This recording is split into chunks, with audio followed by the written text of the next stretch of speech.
नमस्कार, मी वैशाली पाल.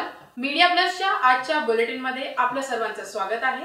तर चला पाहूया आजच्या ताज्या घडामोडी. पेंढारकर कॉलेजच्या खाजगीकरण विरोधात व गरीब विद्यार्थ्यांना शैक्षणिक न्याय मिळवून देण्यासाठी गेल्या 29 दिवसापासून साखळी उपोषण सुरू आहे. त्याचाच एक भाग म्हणून कालच्या दिवशी मोठ्या प्रचंड महारॅलीचे आयोजन करण्यात आले होते. सेव पेंढारकर ग्रुप हे डोंबिवली परिसरातील शैक्षणिक क्रांतीचे व कॉलेज खाजगीकरण करण्याविरोधात लढा देणारे हक्काचे स्थान आहे. या ग्रुपच्या वतीने केवी पेंढारकर कॉलेजच्या खाजगीकरण विरोधात व गरीब विद्यार्थ्यांना शैक्षणिक न्याय मिळवून देण्यासाठी गेल्या 29 दिवसापासून साखळी उपोषण सुरू आहे. शैक्षणिक समस्याविषयी जनजागृती आणण्यासाठी शासनाला जाग आणण्यासाठी या आंदोलनाचा एक भाग म्हणून काल मोठ्या प्रचंड महारॅलीचे आयोजन करण्यात आले होते. खूप बरं वाटलं डोंबिवलीकरांनी जो प्रतिसाद दिला. म्हणजे मला असं वाटायचं की आम्ही फक्त लढतोय, आज आम्हाला कळालं पूर्ण डोंबिवली या लढ्यामध्ये आमच्या सोबत आहे. मला खूप अभिमान वाटतो मी डोंबिवलीकर असल्याचा. मी सगळ्यांचे मनपूर्वक धन्यवाद मानतो. ज्या ज्या संघटनांनी, प्रत्येक संघटनेचं नाव घेत नाही मी, पण ज्या ज्या संघटनेने आम्हाला पाठिंबा दिला, ज्या ज्या विद्यार्थी संघटना झाले, विद्यार्थी झाले, ज्येष्ठ नगरसेवक झाले, रिक्षा संघटना झाल्या, सर्व आजी माजी विद्यार्थी, शिक्षक, शिक्षकेतर कर्मचारी यांचे मी मनापासून धन्यवाद मानतो. अशीच आपल्याला साथ द्या आम्हाला. जोपर्यंत हा लढा आपण जिंकत नाही तोपर्यंत अनुदान बिना अनुदानित हे करणं थांबत नाही. इथेच नाही, महाराष्ट्रात कुठेच आम्ही बिना अनुदानित कॉलेज होऊ देणार नाही. मी आज सगळ्यांना एक हे करतो की आपण जिथे असाल तिथे या अन्यायाविरोधात उभा राहा. आम्ही सगळे हक्की डोंबिवली तुमच्या पाठीशी आहोत. भारत माता की. धन्यवाद.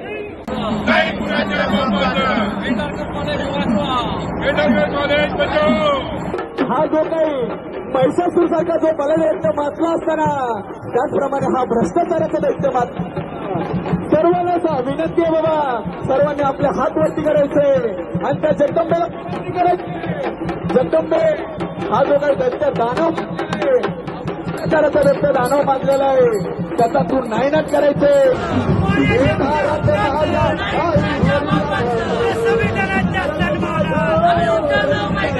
शिक्षणाच्या सन्मानात, विद्यार्थ्यांच्या सन्मानात मरेगा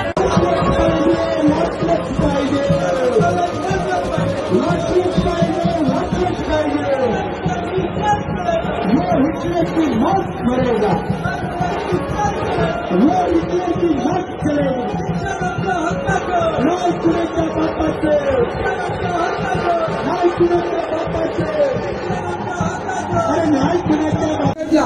महाराष्ट्र औद्योगिक विकास महामंडळाने स्थानिक भूमिपुत्रांच्या जमिनी कवडीमोल भावाने विकत घेतल्या आणि या प्रभाकर देसाईंच्या ट्रस्टला म्हणजे डोंबिवली शिक्षण मंडळाला नाममात्र 1 रुपया भाड्याने ती जमीन दिली आणि तीच जमीन आज प्रभाकर देसाई 400 करोडला विकायला काढलेली आहे.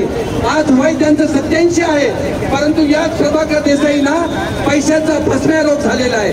पैशाचा भस्म्या रोग झालेला आहे आणि तो भस्म्या रोग उतरल्याशिवाय स्थानिक भूमिपुत्र, शिक्षक, आजी माजी विद्यार्थी, शिपाई कोणीही शांत बसणार नाहीये.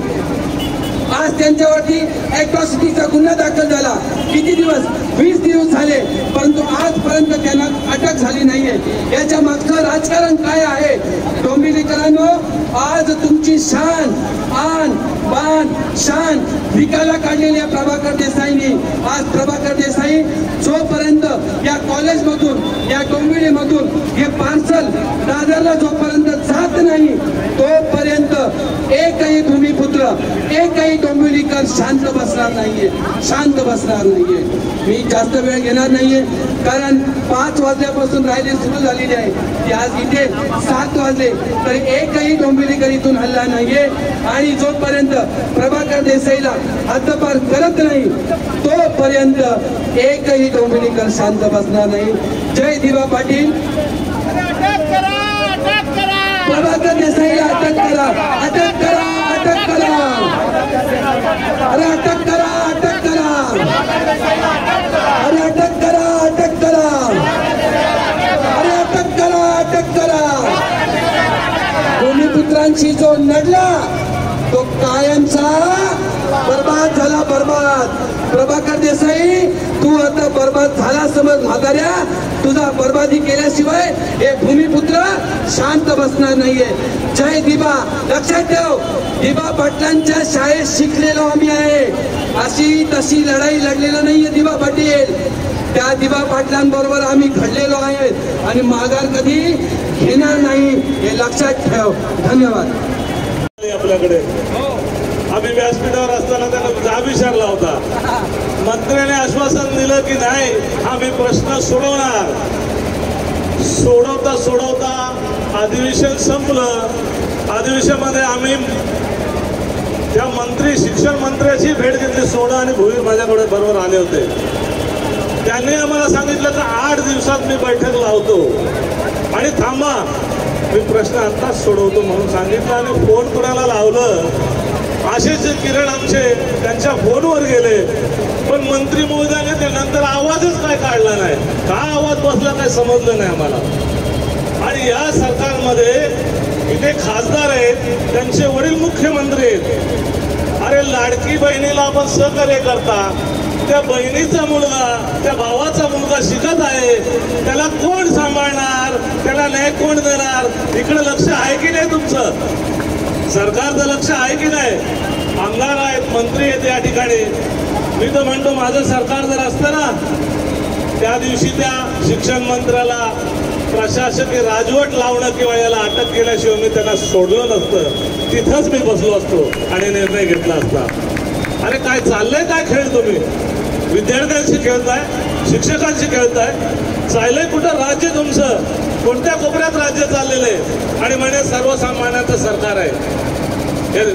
सरकार तर दिसतं त्या पेंढारकरच्या मालकाचं. एवढी ताकद आहे सरकारपेक्षा जास्त तुमच्यामध्ये. एकामध्ये मर्दांगी नाही त्याला अडवण्याची. एक मर्द पुढे येत नाही. अशा या भ्रष्टाचारी अशा या मुजोर मालकाला अडवण्याची कोणामध्ये ताकद नाही का? हा न्याय दिलाच पाहिजे. हा सर्वसामान्यांचा न्याय आहे, हा शिक्षकांचाच न्याय आहे. आणि हा लढा विद्यार्थ्यांचा आहे, त्यांच्या पालकांचा आहे.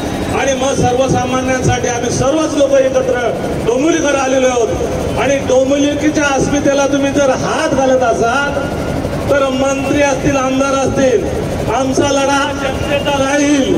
आणि जनतेचा जनाक्रोश झाला त्याची जबाबदारी सरकारची राहील. एवढे या होत्या आजच्या ताज्या घडामोडी. अशाच ताज्या घडामोडींसाठी परत भेटू. तोपर्यंत जय हिंद, जय महाराष्ट्र.